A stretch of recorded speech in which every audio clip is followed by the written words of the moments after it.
V tomto tutoriáli si ukážeme, ako si na človeku prihodíme pár kýl. Takže toto je pôvodná fotografia a toto je upravená. Dobre, takže môžeme začať. Zatvoríme. File, Open. Máme fotografiu Z, aktuálna veľkosť je takáto. Dobre, v prvom rade si vystrihneme spodok tváre, takže Z, približím, P, to je pero, máme túto druhú ikonku odkliknutú, aby nám nevyplňalo plochu. Medzerou si takto posuniem rukou a obkreslím si takto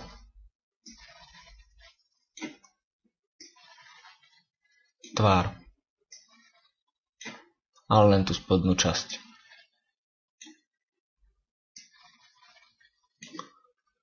Môže byť takto, teraz dáme pravý, dáme, že make selection, dáme radius 0,8, nie, dáme 0,5, to je tá jemnosť toho okraju, dáme OK, teraz klikneme na túto ikonku marketu, dáme pravým tlačítkom a dáme, že layer via copy, aby sme spravili zvlášť vrstvu s tým našim výrezom. Vidíme, že keď zhasne spodnú vrstvu, tak to máme vyrezané. Dobre, teraz sme na tejto vrstve, klikneme na Edit, Transform a dáme, že Warp. To nás spraví takúto mriežku, ktorú si môžeme takto deformovať, posúvať. Takto, nie moc až. Tieto spodné hlavne. A stlačíme Enter. Máme Z, zoom. Aktuál veľkosť, vidíme, že nám to spravilo taký zemiak. Dáme V, to je move tool a posunieme to asi takto hore. Zoom, aktuál, mám na vrchnej vrstve, kliknem na masku, stlačím B, to je štetec, dáme si čiernu farbu, pravým tlačítkom, hardness 0, size na voľaký 58 a zmazávam. Vlastne robím si taký prechod, aby mi to pasovalo. Tie ústa dáme pôvodné. Tak, zoom. Môžeme si to dať takto trochu nižšie. Tak, zazoomujem a môžeme si to ešte upraviť. Transform, warp. Tu ešte takto dáme. My sme krásne gulatučky.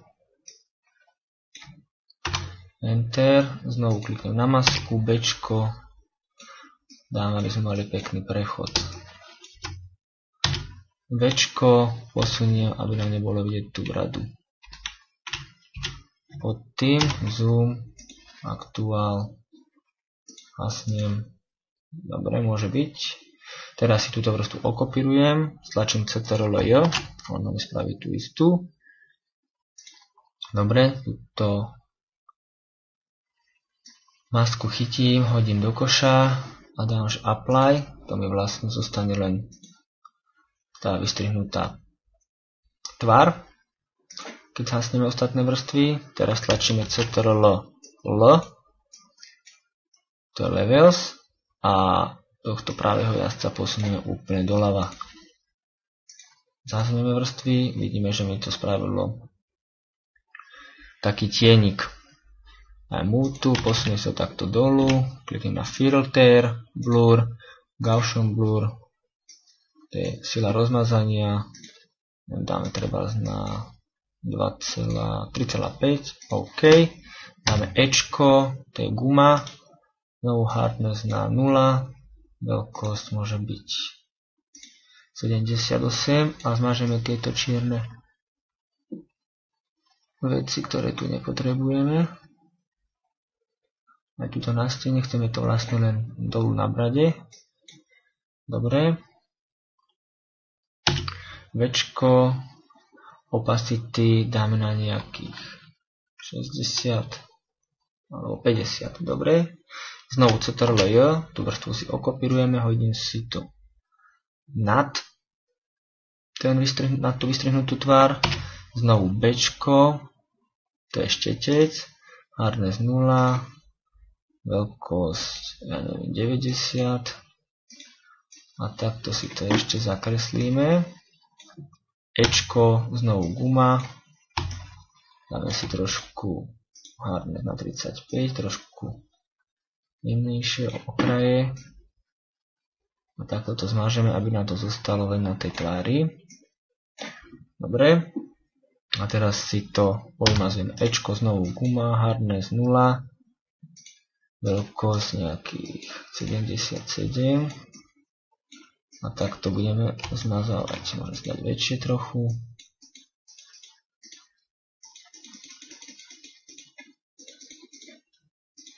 Takto to pomážeme, aj tu môžeme. Tak, aj tu. Tak, Včko, opacity, môžeme dať na nejakých 35. Dobre, vidíme ten rozdiel. Keď to zažneme a zhasneme. Takisto aj tú spodnú. Dobre, teraz si spravíme ešte túto jednu bradu. Takže nová vrstva, dáme marketu, ale elipsu a takto si spravíme takýto tvar. Dáme G, to je plechovka a čiernou farbou zafarbíme. Teraz Ečko, to je guma, hardness 0, veľkosť na nejakých 76 a takto zmazávame, aby nám tam zostala len tá spodná časť.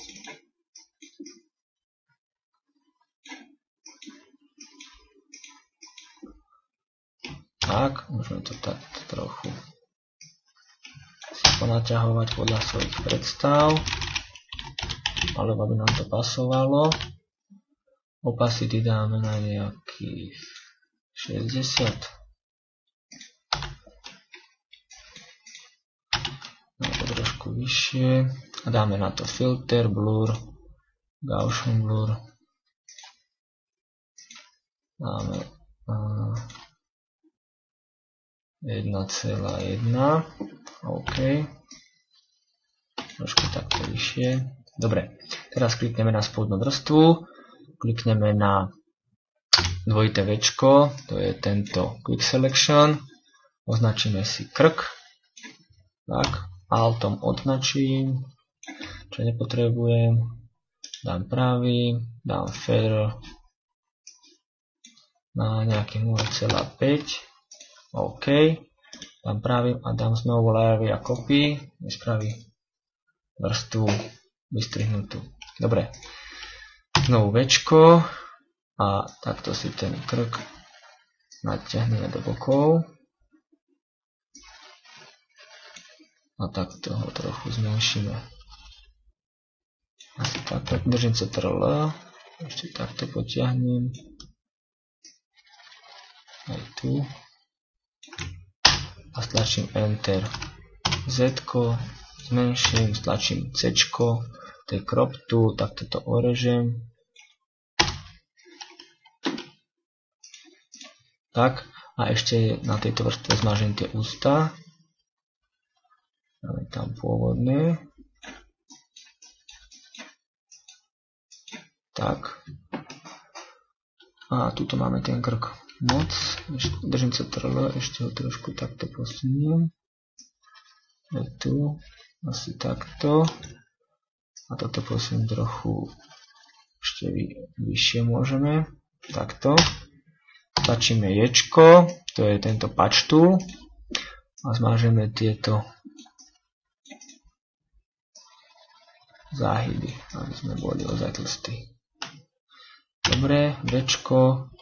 Môžem označiť spodnú vrstvu, držím Shift, označím vrchnú vrstvu a celé to ešte takto posuniem trochu nižšie. A doprava. Takto. Ešte ten tienik trošku upravíme, tento spodný, dáme tam opacity na nejakých 40 a môžeme to takto ešte natiahnuť trochu a posunúť hore.